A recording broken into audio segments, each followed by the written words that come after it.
by Jack London. എല്ലാവർക്കും നമസ്കാരം. കാനഡയുടെ വടക്ക് വശത്ത് സ്ഥിതി ചെയ്യുന്ന യൂക്കോൺ ഫോറസ്റ്റ് എന്ന് വർഷത്തിൽ ഒരു 7-8 മാസം പറയാം. ബാക്കിയുള്ള സമയങ്ങളിലെല്ലാം മഞ്ഞ് മാത്രമായിരിക്കും.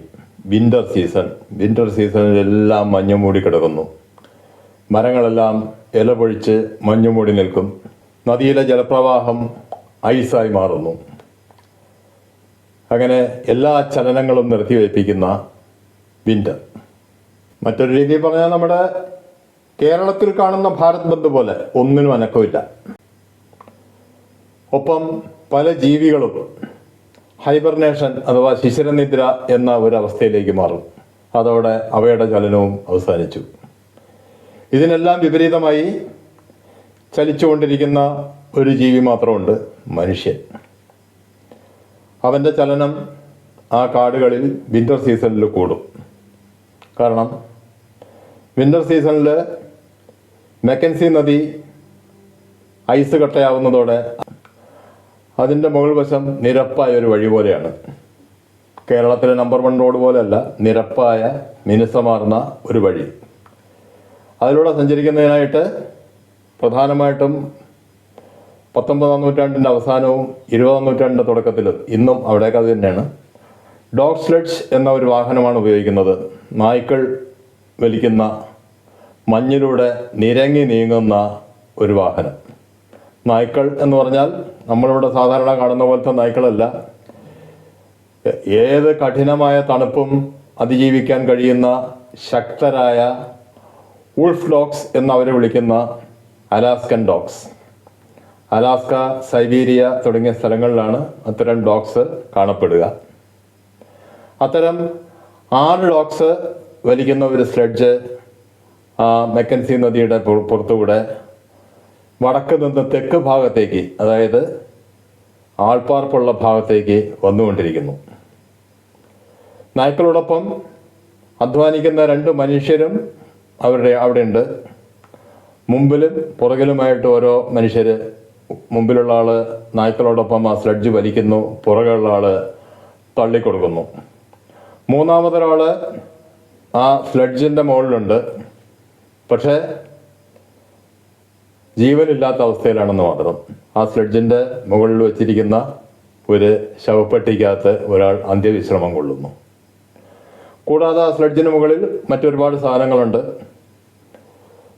വിറക് പോലുള്ള കുറച്ച് സാധനങ്ങൾ, ഭക്ഷണം പാചകം ചെയ്യുന്നതിന് വേണ്ട പാത്രങ്ങളും മറ്റു സാധനങ്ങളും, പിന്നെ നായ്ക്കൾക്ക് കൊടുക്കാനുള്ള ഉണക്കമീൻ വച്ചിരിക്കുന്ന ഒരു ചാക്ക്, അത്തരം ഒരുപാട് സാധനങ്ങളും ആ സ്ലെഡ്ജിൻ്റെ മുകളിലുണ്ട്.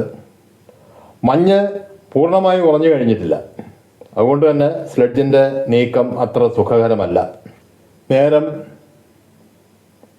സന്ധ്യ എന്ന് നമുക്ക് തോന്നും. കാരണം അത്രയൊക്കെ അവിടെ ആ സമയത്ത് വെളിച്ചം ഉണ്ടാവാറുള്ളൂ. നട്ടുച്ചയ്ക്ക് പോലും നമ്മുടെ ഒരു സന്ധ്യയുടെ വെളിച്ചം, അത് തന്നെ ഒരു 5-6 മണിക്കൂർ മാത്രം. അപ്പോഴേക്കും ഇരുട്ടി തുടങ്ങും. ബില്ലെന്നും ഹെൻറി എന്നുമാണ് ആ മനുഷ്യരുടെ പേര്. തണുപ്പിനെ നേരിടുന്നതിനുള്ള രോമവസ്ത്രങ്ങളെല്ലാം ധരിച്ചാണ് യാത്ര. ആ വസ്ത്രങ്ങളിലെല്ലാം മഞ്ഞ് പല ഭാഗത്തും തങ്ങി നിൽക്കുന്നുണ്ട്. നായ്ക്കളുടെ രോമാവരണത്തിന് മുകളിലും അത്തരം മഞ്ഞ് കാണാം. ചുറ്റുമുള്ള മരങ്ങളിലും കുറ്റിക്കാടുകളിലുമെല്ലാം മഞ്ഞ്. ഒപ്പം ആ കുറ്റിക്കാടുകൾക്കിടയിൽ ചില അനക്കങ്ങളും അവർ ശ്രദ്ധിക്കുന്നുണ്ട്. അവർ പോകുന്ന വഴിക്കെല്ലാം അവരെ പിന്തുടർന്ന് ചില അനക്കങ്ങൾ. സമയം ഇരുട്ടുന്നതോടെ അവ കൂടുതൽ അടുത്തേക്ക് വരും. അത് ഒരു ചെന്നായക്കൂട്ടമാണ്. കാരണം ബാക്കിയുള്ള ജീവികളെല്ലാം ഹൈബർനേഷനിലേക്ക് പോകുന്നതോടെ അവയ്ക്ക് ഭക്ഷണമില്ലാതാവുന്നു.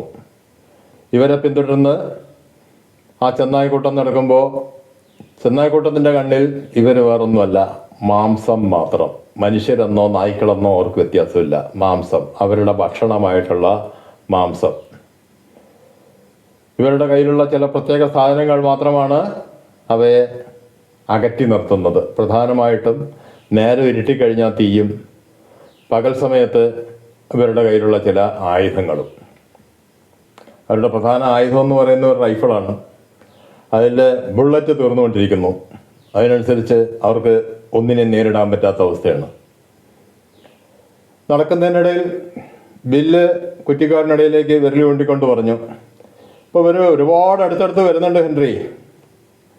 ഹെൻറി പറഞ്ഞു, എനിക്കും മനസ്സിലാവുന്നുണ്ട്, എന്തു ചെയ്യാം?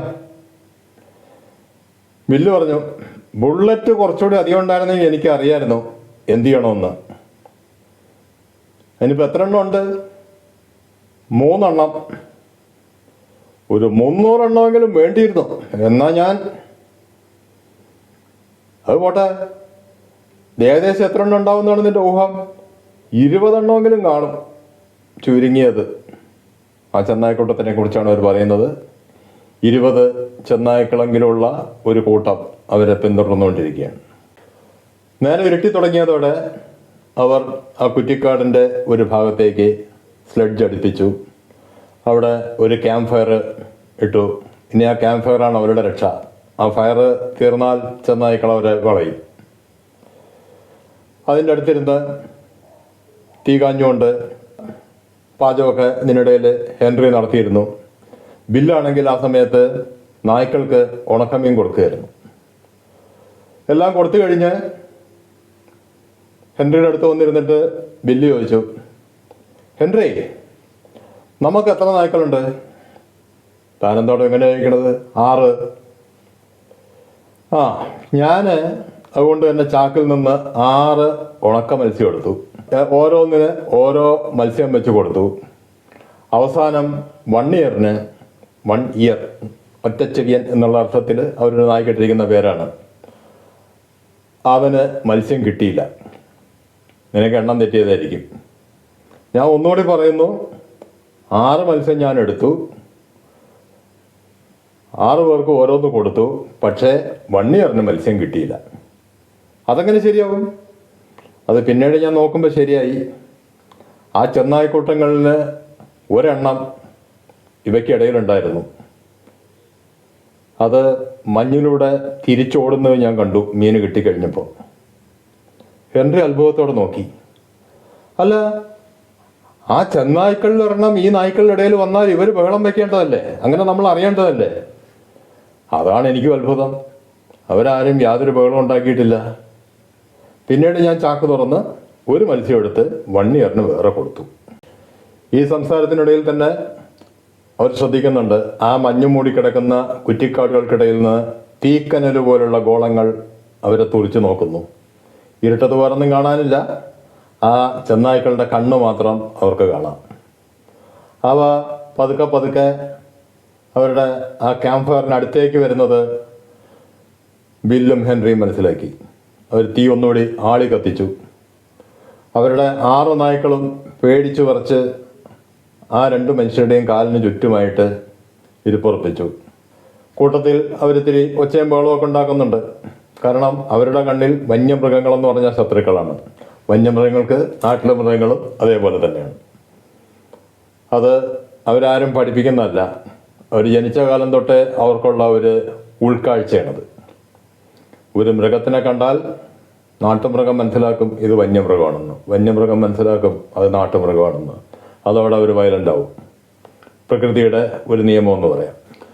ഭക്ഷണമെല്ലാം കഴിഞ്ഞ് ഓരോ ടൊബാക്കോ പൈപ്പും വലിച്ചുകൊണ്ടിരിക്കുന്ന സമയത്ത് ഹെൻറി ആ ശവപ്പെട്ടി നോക്കി പറഞ്ഞു, ഏതായാലും അദ്ദേഹം ഭാഗ്യവാനാണ്, ഇതൊന്നും അറിയണ്ടല്ലോ. ബില്ല് പറഞ്ഞു, ഇദ്ദേഹത്തിന് ഇപ്പോൾ ഇതിൻ്റെയൊക്കെ വല്ല ആവശ്യം ഉണ്ടായിരുന്നോ? നമ്മളൊക്കെ ആണെങ്കിൽ മനസ്സിലാക്കാം. അവരുദ്ദേശിക്കുന്നത് ഈ 19-ാം നൂറ്റാണ്ടിൻ്റെ അവസാനവും 20-ാം നൂറ്റാണ്ടിൻ്റെ തുടക്കത്തിലുമായി ലോകത്തിൻ്റെ പല ഭാഗത്തും സംഭവിച്ച പോലെ കാനഡയിലെ ക്ലോണ്ടൈക്കിലും സംഭവിച്ച ഗോൾഡ് റഷ് എന്ന പ്രതിഭാസമാണ്. ഗോൾഡ് തേടി ഒരുപാട് ആൾക്കാർ അങ്ങോട്ട് യാത്രയാവുന്നു.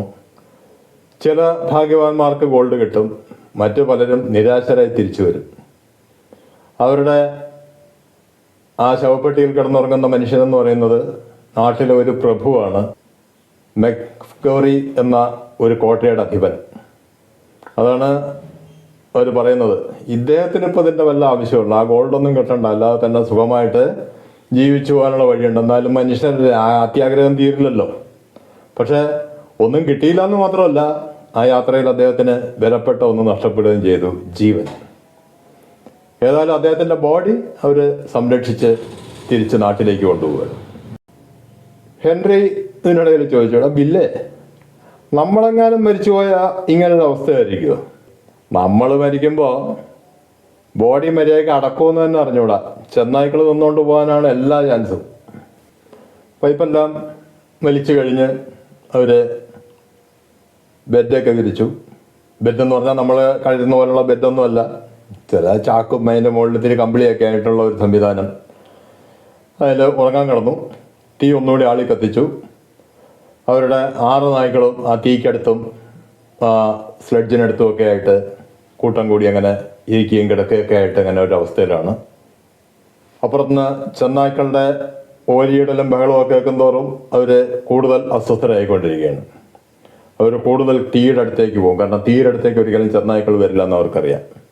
അതിനിടയിൽ ഒരെണ്ണം തീയിൽ അതിൻ്റെ രോമം തിരിപ്പെട്ട് കരിഞ്ഞു. അങ്ങനെ തിരി നേരം ഒരു ബഹളമൊക്കെ ഉണ്ടായി. രാത്രി ഒരുറക്കം കഴിഞ്ഞ് ബില്ല് എഴുന്നേറ്റു. അദ്ദേഹം നായ്ക്കളുടെ നേരെ ഒന്ന് നോക്കിയതിന് ശേഷം ഹെൻറിയെ വിളിച്ചു. ഹെൻറി നല്ല ഉറക്കത്തിലാണ്. ബില്ല് പറഞ്ഞു, എണീക്ക്, അവരിപ്പോൾ വീണ്ടും ഉണ്ട് 7 നായ്ക്കൾ. ഹെൻറി പറഞ്ഞു, കിടന്നു ഉറങ്ങടാ, രാത്രിയിൽ നിനക്ക് ഉറക്കപ്പിച്ചാണ്. എന്തായാലും ഹെൻറി എണീറ്റില്ല. ബില്ല് ആ തോക്കും കയ്യിൽ പിടിച്ചുകൊണ്ട് ചാടി എണീറ്റു. തോക്കിൻ്റെ അകത്ത് ഒന്നും ഉണ്ടായിട്ടല്ല, എന്നാലും പെട്ടെന്ന് ആ നായ്ക്കൂട്ടങ്ങളിൽ നിന്ന് ഒരു പെൺചെന്നായ ആ കുറ്റിക്കാടുകൾക്കിടയിലേക്ക് ഓടി. അപ്പോൾ അദ്ദേഹത്തിന് മനസ്സിലായി, അതൊരു പെണ്ണായതുകൊണ്ടാണ് മറ്റുള്ള നായ്ക്കൾ ഉപദ്രവിക്കാത്തത്. അത് ഈ വന്യമൃഗങ്ങൾക്കിടയിലും നാട്ടിലുള്ള ചില മൃഗങ്ങൾക്കിടയിലും ഒക്കെ ഉള്ള ഒരു അലിഖിത നിയമമാണ്. പെൺവർഗത്തിനെ ഉപദ്രവിക്കില്ല, മനുഷ്യരെ പോലെയല്ല. ഇവിടെ നേരെ തിരിച്ചാ. രാവിലെ ആദ്യം എണീറ്റത് ഹെൻറിയാണ്. എഴുന്നേറ്റു, കാപ്പി ഉണ്ടാക്കി ബില്ലിനെ വിളിച്ചുണർത്തി. ബില്ല് കാപ്പിയൊക്കെ കുടിച്ചുകൊണ്ട് ഉണക്കമീനെടുത്ത് നായ്ക്കളുടെ നേരെ നടന്നു. അവിടെ വന്നുകൊണ്ട് ഹെൻറിയെ വിളിച്ചു. ഹെൻറി, ഒന്നിങ്ങോട്ട് നോക്ക്, ഇപ്പം എത്ര നായ്ക്കളുണ്ടെന്ന് നോക്ക്. ഹെൻറി കാപ്പി പാത്രത്തിൻ്റെ അടുത്തിരുന്നുകൊണ്ട് എന്നെ ചോദിച്ചു, വീണ്ടും 7 എണ്ണം ഉണ്ടോ? ഇല്ല, 5 എണ്ണേ ഉള്ളൂ. ഹെൻറി ഞെട്ടിച്ചാടി എഴുന്നേറ്റ്. 5? ഒന്നവിടെ പോയി. ഫാറ്റിയെ കാണാനില്ല. അവർ മുഖത്തോട് മുഖം നോക്കി കുറച്ച് നേരം നിന്നു.